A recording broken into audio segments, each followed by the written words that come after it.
लीला क्रमांक 441 द्वारावती गमन निषेध और काकोस को स्थिति सन्निधान। काकोस नाम के एक देवता धर्म के अन्य महात्मा श्री चक्रधर महाराज के दर्शनार्थ वहां आए हुए थे। एक दिन में द्वारावती की यात्रा पर जाने के लिए भगवान से आज्ञा लेने के लिए उनके पास आए और फिर उन्होंने कहा, भगवान मैं द्वारावती जाना चाहता हूँ।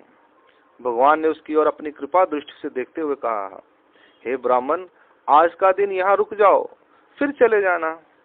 इस पर उसने कहा, भगवान अब तो मुझे जाने का साथ मिल रहा है, उसके बाद मुझे अकेले ही जाना पड़ेगा। तब भगवान ने कहा, तुम भिक्षुक सन्यासी हो, तुम्हें साथ की क्या आवश्यकता है। उसने फिर कहा, मैं आज ही जाना चाहता हूँ। तब भगवान ने एक स्थान पर खड़े होकर कहा, पुरुषाच्या ठाया जाइजे तर तेथी चे काही एक घोमटे घेऊन निगीजे। किसी महापुरुष के स्थान पर जाने पर वहां से कुछ पुण्य लाभ प्राप्त किए बिना जाना नहीं चाहिए। आज का दिन रुक जाओ यहाँ पर। ऐसा कहकर भगवान ने उसके हाथ को पकड़कर उसे बिठा दिया। जैसे ही वह वहां पर बैठा, भगवान की कृपा से वह स्थिति के सुख में लीन हो गया। उस स्थिति के संचार में ही उसे सुवर्ण कलशों से चमकती हुई द्वारका नगरी दिखाई देने लगी। रत्नों से चमकते हुए महल चौबारे दिखाई दे रहे थे। राज दरबार में रत्न जड़ित सिंहासन पर विराजमान श्री कृष्ण भगवान, उद्धव देव जी, अर्जुन देव जी आदि 56 कोटि यादवों के साथ सुशोभित हो रहे थे। श्री कृष्ण भगवान का संपूर्ण परिवार सुंदर वस्त्र अलंकारों से समलंकृत दिखाई दे रहा था। इस प्रकार उस संपूर्ण भव्य दृश्य को देखकर काकोस मन ही मन बहुत प्रसन्न हो रहे थे। फिर वह स्वयं से बातें करते हुए कह रहे थे, देख लिया भगवान श्री कृष्ण को, उनके संपूर्ण परिवार को। ऐसा कहकर वे दोनों हाथों से ताली बजाते हुए एक प्रहर तक अर्थात 3 घंटे तक उस स्थिति के सुख में मग्न बैठे रहे। जब उस स्थिति का प्रभाव समाप्त हो गया और वे सावध हुए तो उन्होंने भगवान के पास आकर उन्हें दंडोत प्रणाम किया।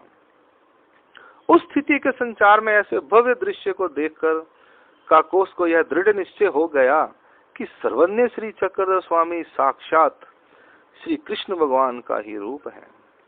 जब काकोस भगवान के पास बैठे थे तो भगवान ने उनसे पूछा, महात्मन अब आप द्वारावती जाने के लिए तैयार हो जाएं, तुम्हारा साथ कहीं दूर ना चला जाए। इस पर काकोस ने कहा, भगवान अब मैं कहाँ जाऊंगा, मैंने तो यहाँ बैठे बैठे ही उस द्वारका के और भगवान श्री कृष्ण चक्रवर्ती के साक्षात दर्शन कर लिए हैं। अब वहां जाकर मैं क्या करूंगा, अब मैं वहां कदापि नहीं जाऊंगा। अब मैं यहीं आपके सन्निधान में रहकर वह सिर मुंडवाकर आपका अनुसरण करूंगा। ऐसा कहकर वे वहीं भगवान के सन्निधान में रहने लगे। उन्होंने अपना सारा सामान भगवान के सम्मुख रख दिया। तब भगवान ने उसकी सभी वस्तुओं को अन्य सभी लोगों में बांट दिया। उनमें से जो कीमती वस्तुएं थी उन्हें बेचकर भगवान के लिए उपहार तैयार करवाया। फिर उनके सिर का मुंडन करके उन्हें अनुसरण दीक्षा दी। इसके बाद वे किंकर दास बनकर भगवान के सन्निधान में रहने लगे। लीला का हेतु। काकोस को भगवान ने स्थिति सुख का संचार कर अपनी विज्ञान शक्ति के माध्यम से वास्तविक सुवर्णमय द्वारका के दर्शन कराए।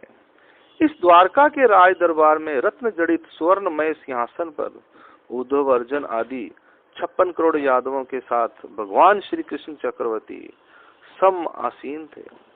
इससे उसे यह दृढ़ निश्चय प्रतीति हो गया कि सर्वज्ञ श्री चक्रधर भगवान श्री कृष्ण का ही रूप है।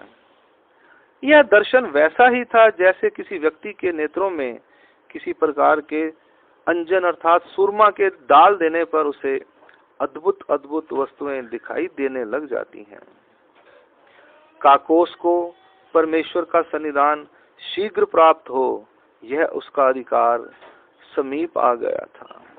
इसलिए भगवान ने उसे अपनी विज्ञान शक्ति से उसके मन में परमेश्वर और भक्ति में दृढ़ निश्चय उत्पन्न किया। यह विज्ञान शक्ति की लीला है। अंक लीला का हेतु दोबारा से, काकोस को भगवान ने स्थिति सुख का संचार कर अपनी विज्ञान शक्ति के माध्यम से वास्तविक सुवर्णमय द्वारका के दर्शन कराए। इस द्वारका के राज दरबार में रत्न जड़ित सुवर्णमय सिंहासन पर उद्धव, अर्जुन आदि 56 करोड़ यादवों के साथ भगवान श्री कृष्ण चक्रवर्ती समासीन थे। इससे उसे यह दृढ़ निश्चय अर्थात प्रतीति हो गया कि सर्वज्ञ श्री चक्रधर स्वामी ही श्री कृष्ण का ही रूप है। यह दर्शन वैसा ही था जैसे किसी व्यक्ति के नेत्रों में किसी विशेष प्रकार के अंजन अर्थात सुरमा के डाल देने पर सुरमा किसी विशेष प्रकार के अंजन अर्थात सुरमा के डाल देने पर उसे अद्भुत अदृश्य वस्तुएं दिखाई देने लग जाती हैं। काकोस को परमेश्वर का सन्निधान शीघ्र प्राप्त हो यह उसका अधिकार समीप आ गया था। इसलिए भगवान ने उसे अपनी विज्ञान शक्ति से उसके मन में परमेश्वर भक्ति में दृढ़ निश्चय उत्पन्न किया। यह विज्ञान शक्ति की लीला है। अंक लीला क्रमांक 441 यहाँ संपूर्ण होती है। काकोस के बारे में है।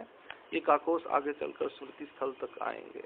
दंडोत प्रणाम। श्री चक्रधर महाराज की जय। लीला क्रमांक 442 सादा को द्वारावती भेजने का आग्रह।